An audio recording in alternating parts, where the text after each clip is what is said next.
নমস্কার। বিক্রমভিলা রহস্যের সিজন 2 পরবর্তী পর্ব আজকে শোনাব। তন্ময় স্নিগ্ধার হাতটাকে শক্ত করে ধরে দোতলায় উঠছে। পিছন পিছন ধীর পায়ে ভুবনবাবু। মালিনী ঘরের দরজা থেকে কৌতূহল ভরা চোখে উঁকি দিল। দোতলায় উঠে তন্ময় আর স্নিগ্ধা নিজেদের ঘরে ঢুকল। ভুবনবাবু পিছন পিছন ঘরে ঢুকে চুপ করে দাঁড়ালেন। তন্ময়ের মুখ থমথমে। স্নিগ্ধা মাথা নিচু করে দাঁড়ালো। তন্ময় ঠান্ডা গলায় বলল, তুমি একা গেলে কেন স্নিগ্ধা? আমি তো বলেছিলাম সকালে চিন্তা করে দেখব। সকাল পর্যন্ত অপেক্ষা করতে, কিছুক্ষণ আর অপেক্ষা করতে পারলে না? চলে গেলে থানায়। স্নিগ্ধার চোখে ক্লান্তির ছাপ। সে ধীরে মাথা তুলে বলল, আমি ভাবলাম অনেক দেরি হয়ে যাবে। তন্ময়ের কণ্ঠে রাগ নয়, বরং গভীর হতাশা। তুমি যে অভিযোগ করেছ সেটার প্রমাণ দেখাতে পারলে না। এখন শুধু তুমি নও, ওই ছোট্ট মেয়েটার পক্ষেও বিপদ বাড়ল।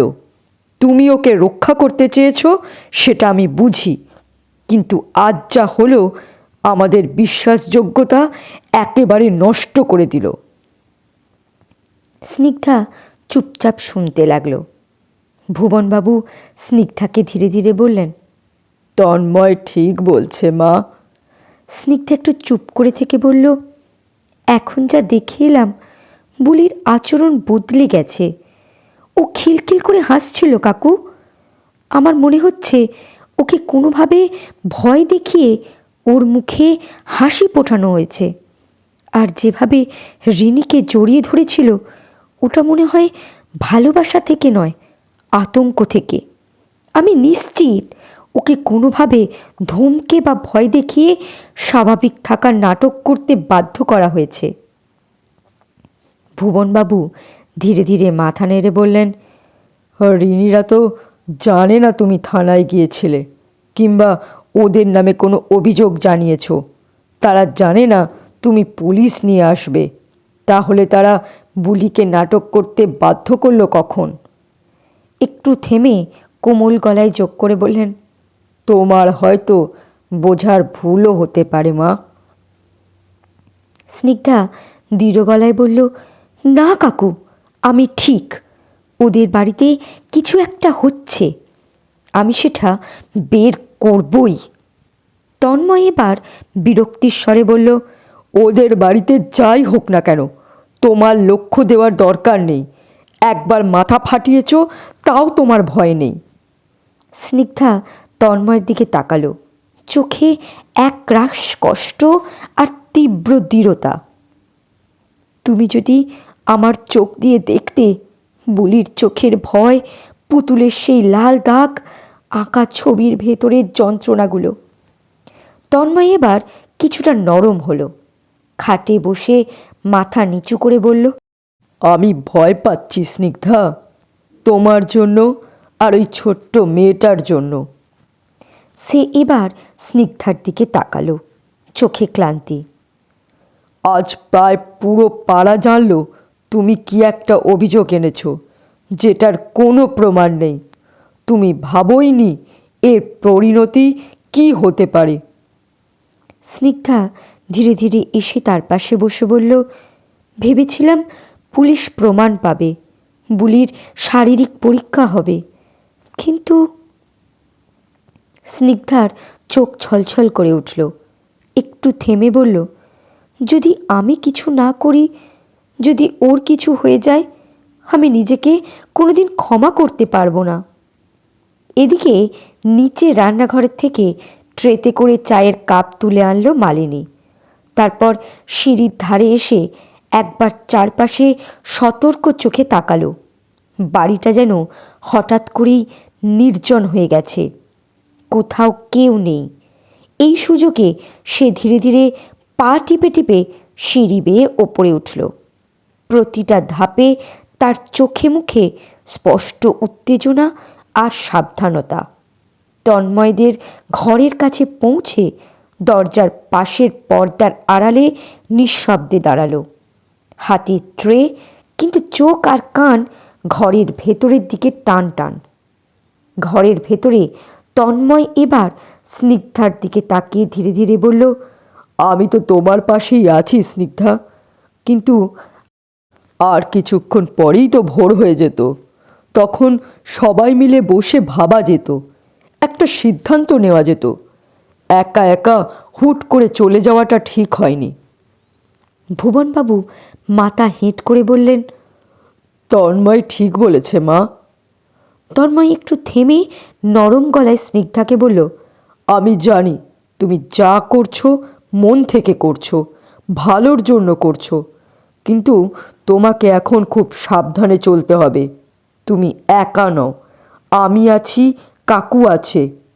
এবার আমাদের সবাই মিলে আরও বুদ্ধি বের করে আরও পরিকল্পিতভাবে সব কিছু বুঝে ধীরে ধীরে সত্যিটা বের করতে হবে। প্রমাণ জোগাড় করতেই হবে। ভুবনবাবু তন্ময়ের কথায় সায় দিলেন, হালকা মাথা নেড়ে। স্নিগ্ধার মুখে একটুখানি প্রশান্তির ছাপ, চোখে আশার আলো জ্বলজ্বল করছে। সে যেন নতুন করে ভরসা খুঁজে পেল এই মুহূর্তে। ঠিক তখনই হরিপদ দোতলায় উঠে এসে দেখল মালিনী ঘরের দরজার পর্দার আড়ালে দাঁড়িয়ে আছে। হাতে একটা ট্রে, তাতে ধোঁয়া ওঠা চায়ের কাপ।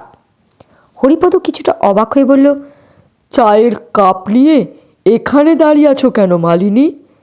মালিনী আচমকা চমকে পিছন ফিরে তাকালো। মুখটা কেমন ফ্যাকাশে, গলায় কেমন একটা জড়তা নিয়ে বলল, না মানে ভেতরে কথা হচ্ছে তো, তাই ভাবলাম একটু পরে দিই। ঘরের ভেতর থেকে দরজার বাইরে কথাবার্তার আওয়াজ পেয়ে তন্ময় আর ভুবনবাবু বেরিয়ে এলেন।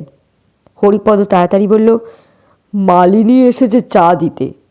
তন্ময় শান্তভাবে মালিনীর হাত থেকে ট্রেটা নিয়ে নিল। মালিনী হঠাৎ বলল, আজ কি রান্না হবে দাদাবাবু?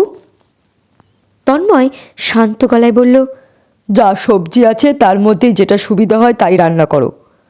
মালিনী মাথা নেড়ে দ্রুত পা ফেলে চলে গেল সিঁড়ির দিকে। মালিনী নিচে নেমে রান্নাঘরে গিয়ে নিজের মতো করে রান্না করল। তন্ময় স্নান সেরে নিচে নেমে এলো। তারপর খাওয়ার ঘরে ঢুকে টেবিলে বসে নীরবে খেতে শুরু করলো। এদিকে স্নিগ্ধা তন্ময়ের টিফিন বাটিতে খাবার ভরতে গিয়ে বাটিটা হাতে নিতেই টের পেল ওটা ভারী। সে ঢাকনাটা খুলে চমকে উঠল। টিফিন বাটি ইতিমধ্যেই খাবারে ভরা। খাওয়ার টেবিলে একপাশে তন্ময়ের জলের বোতলও ভর্তি করে রাখা, সবই নিখুঁতভাবে গুছিয়ে দেওয়া। সে বুঝতে পারল এসবই মালিনীদির কাজ। তন্ময় সব কিছু নিয়ে প্রস্তুত হয়ে বেরিয়ে গেল অফিসে। স্নিগ্ধা এরপর সুরেনবাবুর ঘরে গেল। সুরেনবাবু বসে খবরের কাগজ পড়ছেন। ঘরটা চমৎকার পরিপাটি, জিনিসপত্র সুন্দরভাবে গুছোনো, কোথাও কোনো বিশৃঙ্খলা নেই। সে বুঝতে পারল মালিনীদি সব কিছু ঠিকঠাক করে রেখেছে। স্নিগ্ধা মৃদু গলায় জিজ্ঞাসা করল, বাবা ওষুধ খেয়েছ? সুরেনবাবু হাসি মুখে তার দিকে তাকিয়ে উত্তর দিল, হ্যাঁ মা, মালিনী নিজে এসে মনে করিয়ে দিল, হাতে ধরিয়ে দিল ওষুধটাও। খুব ভালো মেয়ে, আমাদের সবার খুব খেয়াল রাখছে। স্নিগ্ধা কিছু বলল না। নিঃশব্দে ঘর থেকে বেরিয়ে দোতলায় উঠে নিজেদের ঘরের দিকে চলে গেল। ঘরে ঢুকে ধীরে ধীরে দরজাটা বন্ধ করল। মনের ভেতর একটা ভারী অস্থিরতা, একটু ক্লান্তি, একটু অপমান আর গভীর এক অসহায়তা যেন তাকে চেপে ধরেছে। প্রমাণ দেখাতে পারেনি সে, পুলিশও কিছু খুঁজে পায়নি, যেন তার বিশ্বাসের ভিতটাই ধসে গেছে। সে ধীরে গিয়ে খাটে বসল, চুপচাপ। কোনো কথা নেই, কোনো সাড়া নেই, শুধু বুকের ভেতর ঢেউয়ের মতো ভেঙে পড়ছে একটার পর একটা চিন্তার ঝাঁপটা। একটু দম বন্ধ করা পরিস্থিতির ভেতর হঠাৎ তার চোখ গেল আলমারির পাশে রাখা কাঠের বাক্সটার দিকে। সেই কাঠের বাক্স যেখানে সযত্নে রাখা আছে সোনার রাধাকৃষ্ণের যুগল মূর্তি, মুকুটে হিরে বসানো, গলায় হীরের হার, এমনি এক অপার্থিব নিঃশব্দ জোড়া যাদের দিকে তাকালে সে একা বোধ করে না।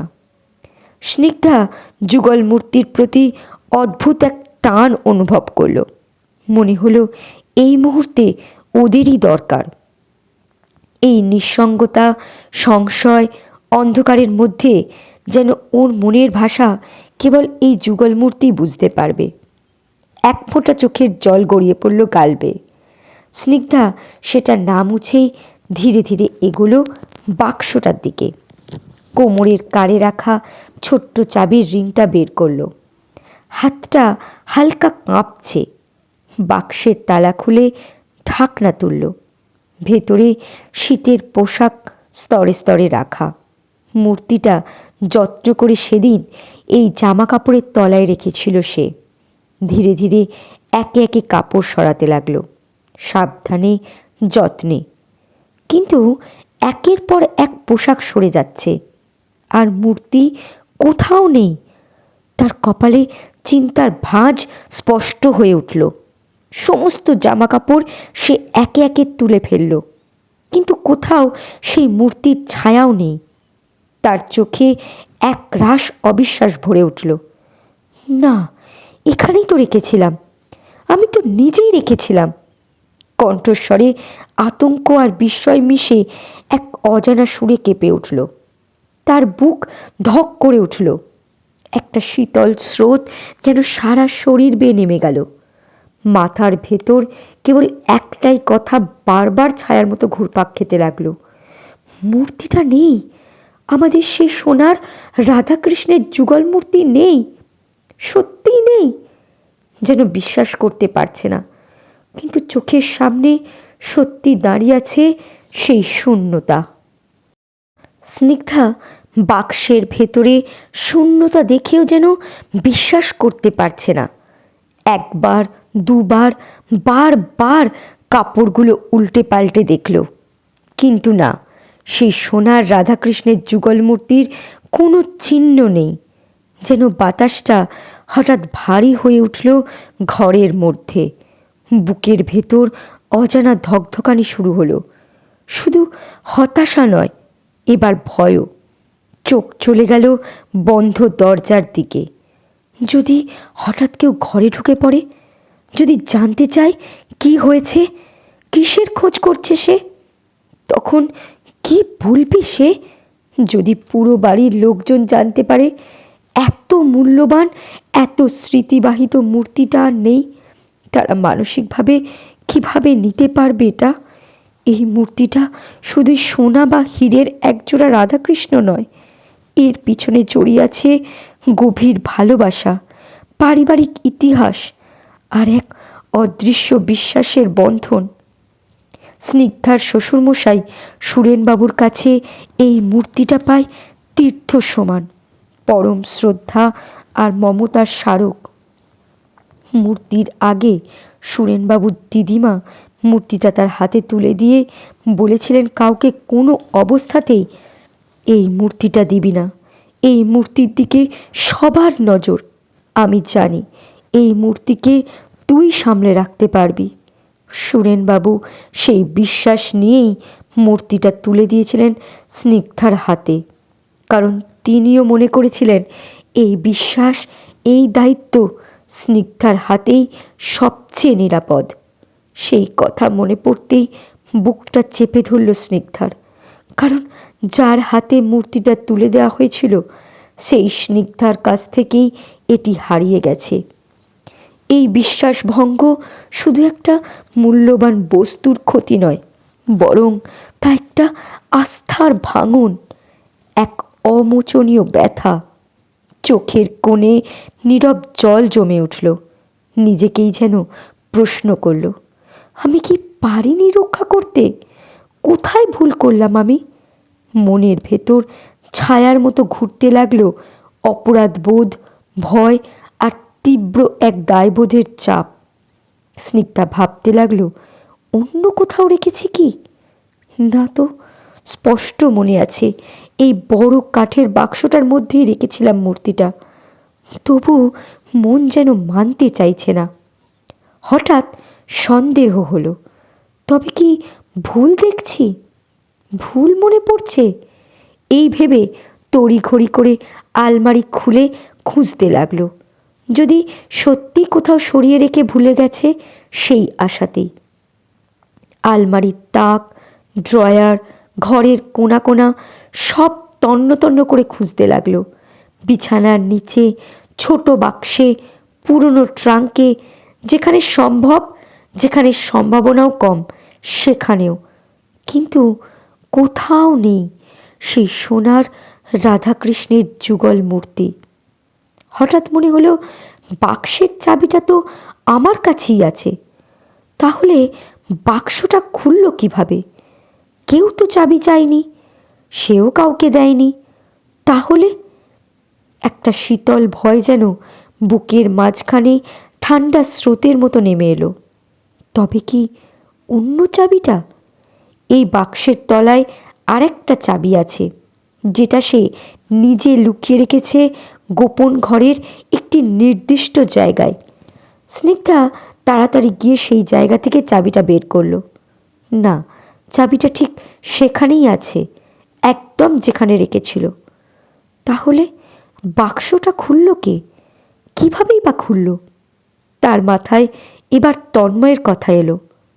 তন্ময় কি তবে আমি ঘুমিয়ে থাকলে আমার কোমর থেকে চাবিটা নিয়ে বাক্সটা খুলেছে? ও কি মনে করেছে এখানে মূর্তিটা নিরাপদ নয়, তাই অন্য কোথাও সরিয়ে রেখেছে? এই আশঙ্কা থেকে সে সঙ্গে সঙ্গে তন্ময়কে কল করে ফেলল। একবার রিং হলো, তন্ময় ধরল না। চিন্তা আরও বাড়ল। সে আবার কল করলো। এবার তন্ময় রিসিভ করলো। ওপাশ থেকে ক্লান্ত স্বর। কি হয়েছে? অফিসের জরুরি কাজ করছি, বারবার ফোন করছো কেন? বাড়িতে সবাই ঠিক আছে তো? রিনিরা কোনো ঝামেলা করেনি তো?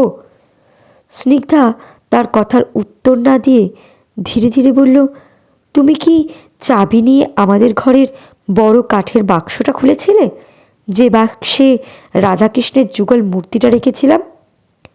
তন্ময় একটু অবাক হয়ে বলল, না তো, ওটা তো শীতের পোশাকে রেখেছো, এখন সেটা খোলার দরকার কেন পড়বে? আর সব চাবি তো তোমার কাছে থাকে, দরকার হলে তোমার কাছ থেকেই নিতাম। হঠাৎ এসব প্রশ্ন কেন? স্নিগ্ধা একটু চুপ থেকে বলল, না না, এমনি জানতে চাইছিলাম। তারপর হতাশ হয়ে কলটা কেটে দিল। ফোনটা নামিয়ে রাখতেই বুকের মধ্যে এক অদ্ভুত ভার অনুভব করল। আমি পারলাম না, আমি মূর্তিটাকে রক্ষা করতে পারলাম না। তার মনে পড়ল, বাড়ির সবাই যদি জানতে পারে এই মূর্তিটা হারিয়েছে, তাদের প্রতিক্রিয়া কি হতে পারে? শ্বশুরমশাই তো ভেঙে পড়বেন। এই মূর্তির সঙ্গে জড়িয়ে আছে পারিবারিক গর্ব, ইতিহাস, ভালোবাসা আর দায়িত্ব।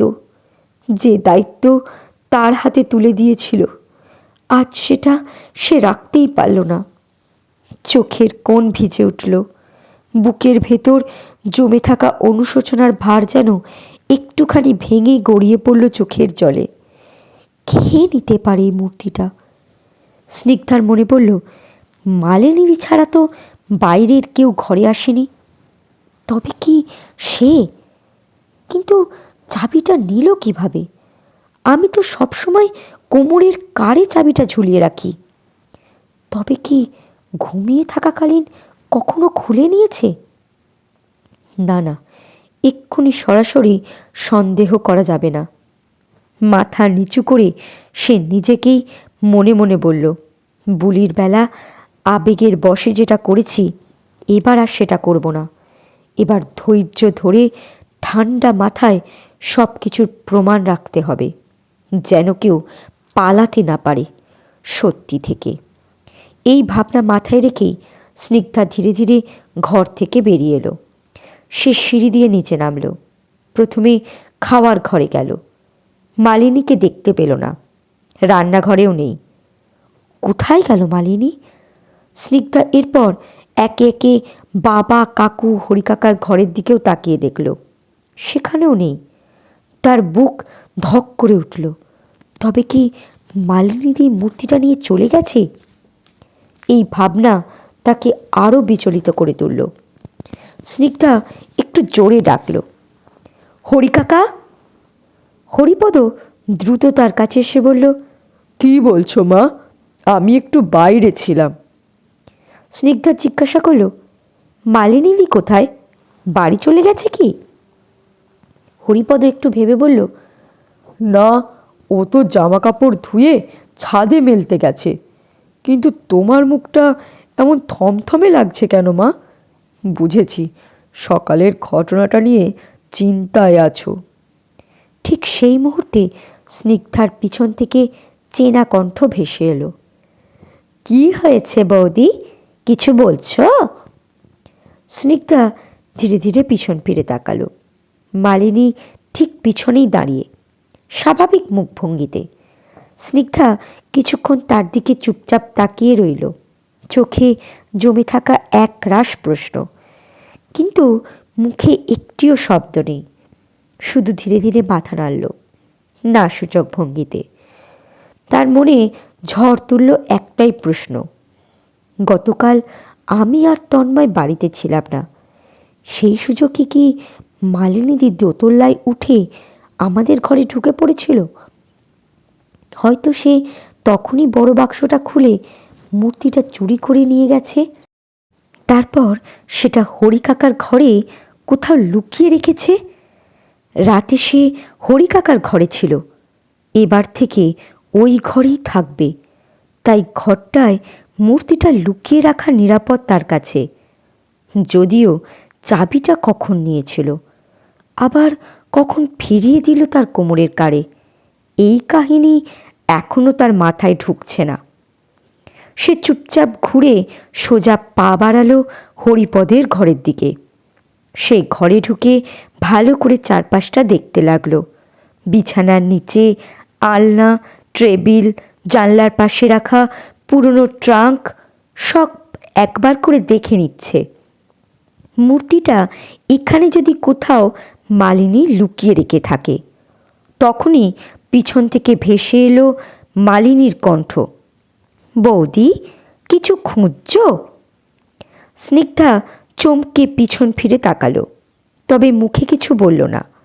মালিনী আবার বলল, কি খুঁজছো বলো না, আমি খুঁজে দেব। স্নিগ্ধা ঠান্ডা গলায় উত্তর দিল, আমার জিনিস আমি নিজেই খুঁজে নেব।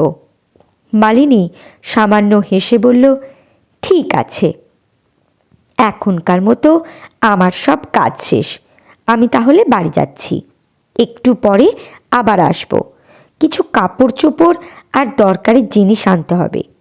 এই বলে মালিনী ঘর থেকে বেরিয়ে যাওয়ার জন্য দরজার দিকে পা বাড়ালো।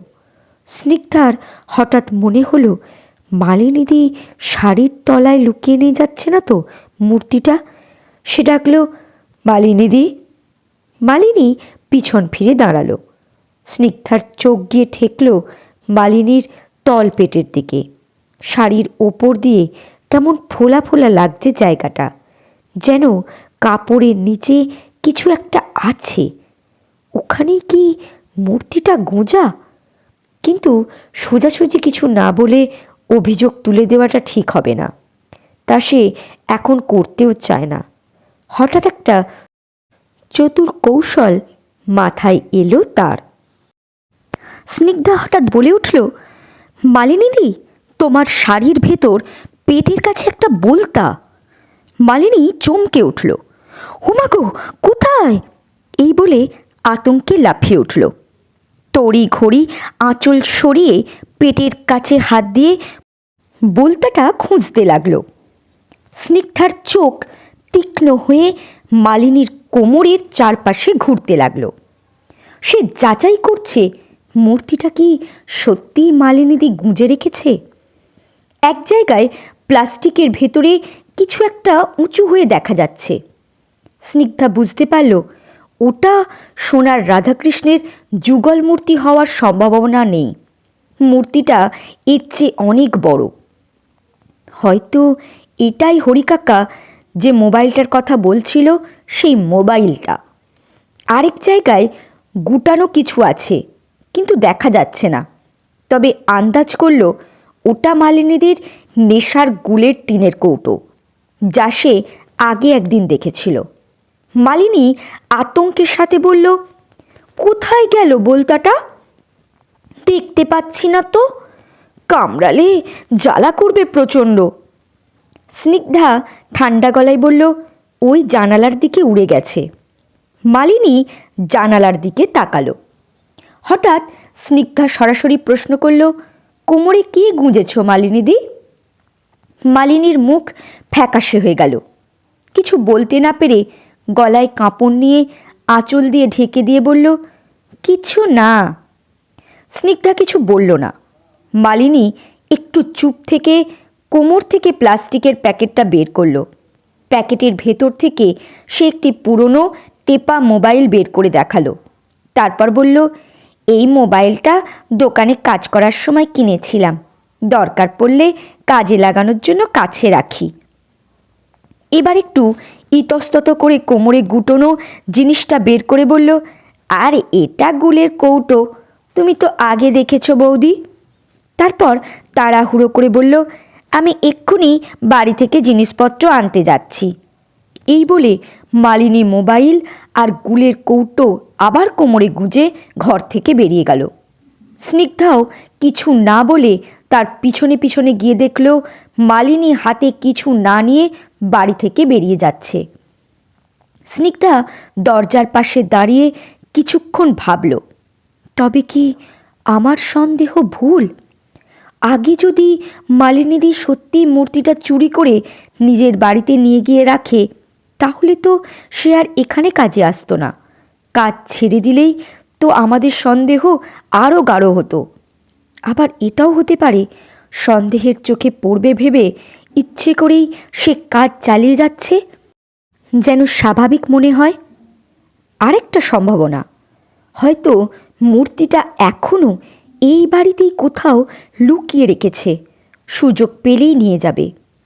স্নিগ্ধা এবার ভাবল, রান্নাঘর বা খাওয়ার ঘরের কোথাও যদি মূর্তিটা লুকিয়ে রাখা থাকে। সে আর দেরি না করে ছুটে গেল রান্নাঘরের দিকে। কৌটো কাউটা বাসনপত্র তাকের আড়াল, যেখানে সম্ভব সেখানে সামান্যতম সন্দেহ আছে সব খুঁটিয়ে দেখতে লাগলো, কিন্তু কোথাও মূর্তির কোনো চিহ্ন নেই।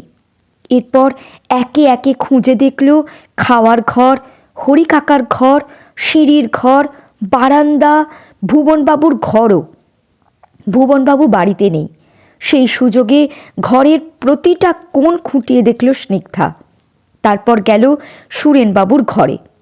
আলমারি, বিছানার নিচে, ট্রাঙ্ক, সব জায়গায় খুঁজে চলেছে। সুরেনবাবু অবাক হয়ে জিজ্ঞাসা করলেন, কি খুঁজছ মা? স্নিগ্ধা ক্লান্ত ও অসহায় গলায় বলল, একটা জিনিস হারিয়ে ফেলেছি বাবা, কোথাও খুঁজে পাচ্ছি না। সুরেনবাবু বললেন, কি জিনিস বাবা? স্নিগ্ধা কিছু বলল না। তার চোখে জল এলো। সে মুখ ফিরিয়ে নিল অন্যদিকে। সব জায়গায় তন্ন তন্ন করে খুঁজে হতাশ স্নিগ্ধা এবার দোতলায় ফিরে এলো। নিজেদের ঘরের বাইরে, হলঘর, বারান্দা, বাকি ঘরগুলো দেখে নিল। তবুও মূর্তির কোনো হদিশ নেই। শেষবারের মতো একটা আশা নিয়ে সে নিচতলায় এসে ঢুকল ঠাকুর ঘরে। ভাবল হয়তো ভুল করে এখানে রেখে গিয়েছিল, কিংবা ঠাকুরের জায়গায় তুলে দিয়েছিল মনের ভুলে। কিন্তু না, ঠাকুর ঘরেও নেই সেই সোনার রাধাকৃষ্ণের মূর্তি। হতাশায় ভেঙে পড়ল সে। পাথরের মূর্তি রাধাকৃষ্ণের সামনে হাঁটু গেড়ে বসে পড়ল। দুই হাত জোর করে চোখ বুজে কান্না চেপে রাখতে পারল না সে। অঝরে কাঁদতে লাগলো। কাঁপা গলায় ঠাকুরকে মনে মনে বলল, ঠাকুর, আমায় পথ দেখাও, কে নিল আমার সেই সোনার রাধাকৃষ্ণের মূর্তিটা? কোথায় আছে ওটা? আমি তো দোতলায় আমাদের ঘরের বড় কাঠের বাক্সটায় রেখেছিলাম, তালা দিয়ে বন্ধ করেছিলাম বাক্সটা, চাবিটাও আছে আমার কাছে। তাহলে কিভাবে হারালো? যদি সবাই জানতে পারে ওটা হারিয়ে গেছে, তারা ভেঙে পড়বে, আমার ওপর থেকে সবার বিশ্বাস উঠে যাবে। আমি যে পারলাম না মূর্তিটা রক্ষা করতে। তার চোখের জল থামছে না, বুকের ভেতর ক্রমশ জমে উঠেছে ব্যর্থতা, অপরাধ বোধ আর এক গা চেপে বসা ভয়। যদি সত্যিই মূর্তিটা আর না মেলে, ঠাকুরের সামনে বসে সে যেন একান্ত প্রার্থনায় ডুবে রইল কিছুক্ষণ। তারপর ধীরে ধীরে উঠে দাঁড়ালো, চোখ মুছে স্নিগ্ধা দোতলায় নিজেদের ঘরে ফিরে এলো। এলোমেলো কাপড় চোপড় সরিয়ে গুছিয়ে রাখলো, কেউ যেন বিশৃঙ্খলাতে দেখে সন্দেহ না করে। সে ঘরটা গোছকাজ করে খাটের একপাশে বসে রইল। গায়ে যেন শক্তি নেই, কি করবে নিজেই জানে না। মাথায় চলতে লাগলো, মূর্তিটা কবে চুরি হলো? মালিনী আসার পর, নাকি গৃহপ্রবেশের দিনই? ওই দিন তো অনেকেই বাড়িতে এসেছিল, তাদের মধ্যে কি কেউ গোপনে ঢুকেছিল এই ঘরে? কিন্তু চাবি কিভাবে পেয়েছে চোর? তালা তো ভাঙা নেই। তাহলে কি কেউ নতুন করে চাবি বানিয়েছে? আর চাবি বানাতে হলে তো আমার কাছে চাবিটা লাগতেই হবে। হঠাৎ এক ভাবনা এলো, আগের তালাটা ভেঙে ফেলে তার মতোই দেখতে অন্য কোনো তালা লাগিয়ে দেওয়া হয়নি তো? সে দৌড়ে তালার কাছে গেল, হাতে ছুঁয়ে দেখল, না, এটা সেই পুরনো তালাটাই, বদলানো হয়নি। অবিশ্বাসে ফিরে খাটে বসে পড়ল। সে ভাবল, মাকে বলবো কি এই ঘটনাটা? কিন্তু মায়ের হার্টের সমস্যা আছে, বললেই মা চিন্তিত হবে। বাবার কথা মনে এলো, বাবারও শরীরটা বেশি ভালো না, চিন্তায় পড়ে যাবে। এই সমস্যা আমি নিজেই সমাধান করব, নিজের মধ্যেই সিদ্ধান্ত নিল সে। স্নিগ্ধার মাথা ঘুরতে লাগলো, চেয়েও ভালোভাবে বসে থাকতে পারল না, শুয়ে পড়ল। ফোনটা হঠাৎ বেজে উঠল। ওটার ইচ্ছে হচ্ছে না, কারোর সাথে কথা বলতেও ভালো লাগছে না। পুরো রিং হয়ে গেল, সে ফোন ধরল না। কিছুক্ষণ পর আবার বেজে উঠল। এবার চোখ মেলে দেখে নিল, শান্তার কল। ধীরে ধীরে কলটা ধরতেই ওপাশ থেকে শান্তার চেনা হাসি মুখ, গলাটা ভেসে এলো। কিরে, ঘুমিয়ে পড়েছিলি নাকি? এত দেরি করে ধরলি কেন? স্নিগ্ধা কণ্ঠ নিচু করে বলল, রিনির সম্পর্কে কিছু জানতে পারলি? শান্তা একটু থেমে বলল, তার আগে তুই বলতো, তোর গলাটা এমন কাঁপছে কেন? শরীর খারাপ? হ্যাঁ, একটু খারাপ লাগছে, মাথাটা ঘুরছে, মৃদু গলায় উত্তর দিল স্নিগ্ধা। শান্তা হেসে বলল, ভালো কোনো খবর আছে কি? স্নিগ্ধা তার কথার উত্তর না দিয়ে সরাসরি বলল, রিনির বিষয়ে যা জানিস সেটা আগে বল। রিনির বাবার বাড়িতে ওর মা বাবা আর একটা ভাই আছে। এখন ওরা আর হরিতলায় থাকে না, বছর দুয়েক আগে যাদবপুরে একটা ফ্ল্যাট কিনেছে, সেখানেই থাকে। যাদবপুরের কোথায়? আগ্রহ ভরে জিজ্ঞাসা করল স্নিগ্ধা। যাদবপুর স্টেশনের কাছেই, আমার হরিতলার আত্মীয় বলল। জায়গাটার নাম জানে না, তবে বলল ওরা মেকমোল্লার অ্যাপার্টমেন্টে থাকে, এখন ওরা অনেক বড় লোক। স্নিগ্ধা জানতে চাইল, ওর বাবা আর ভাইয়ের নাম কি, তারা কি করে? রিনির বাবার নাম মলয় দাস আর ভাইয়ের নাম রিপন দাস। আগে রিনির বাবা ইলেকট্রিক মিস্ত্রি ছিল, এখন ঠিক কী করে জানি না জানিস, তবে আত্মীয় বলল হয়তো রিনির বরই ওই ফ্ল্যাটটা কিনে দিয়েছে, নইলে হঠাৎ করে যাদবপুর স্টেশনের পাশে এমন ফ্ল্যাট কেনার সাধ্য তো ওদের ছিল না। অনেক টাকা লেগেছে নিশ্চয়ই? স্নিগ্ধা প্রশ্ন করল। রিনির ছেলে মেয়ে কজন রে? তা ঠিক কেউ জানে না। 2 বছর আগে ওর বাবা মা যখন হরিতলায় ছিল, তখন তো ওর ছেলে মেয়ে ছিল না। স্নিগ্ধা এবার জিজ্ঞাসা করল, ওর বিয়ে কবে হয়েছে শুনেছিস? 3 বছর হবে। আমার আত্মীয় বলেছে রিনির বিয়ের 1 বছরের মধ্যেই ওর পরিবার যাদবপুরের ওই ফ্ল্যাটে উঠে গেছে। এই কথা শুনে স্নিগ্ধা থমকে গেল। রিনির বিয়ে 3 বছর আগে? আর বুলির বয়স 4 থেকে 4.5 বছর হবে। তাহলে বুলি কিভাবে রিনির মেয়ে হয়? স্নিগ্ধা কিছুক্ষণ চুপ করে থেকে আবার জিজ্ঞাসা করল, তুই কি নিশ্চিত রিনির বিয়ে মাত্র 3 বছর আগে হয়েছে? হ্যাঁ রে, আমার আত্মীয় তো তাই বলল। তুই ওসব জেনে কি করবি? স্নিগ্ধা ধীরে ধীরে বলল, পরে বলবো, এখন রাখছি। এই বলেই ফোনটা কেটে দিল সে। ফোনটা পাশে রেখে ধীরে ধীরে চোখ বন্ধ করল স্নিগ্ধা। মাথার ভেতর বুলির মুখটা ঘুরপাক খেতে লাগলো। নিরপরাধ ছোট্ট একটা মুখ, আর তার পাশে দাঁড়িয়ে অনেক দুর্ভেদ্য প্রশ্ন। বিক্রম ভিলা রহস্যের সিজন 2 এর আপনারা শুনলেন 37 থেকে 39 পর্ব। পরবর্তী পর্ব খুব শীঘ্রই চলে আসবে। ধন্যবাদ।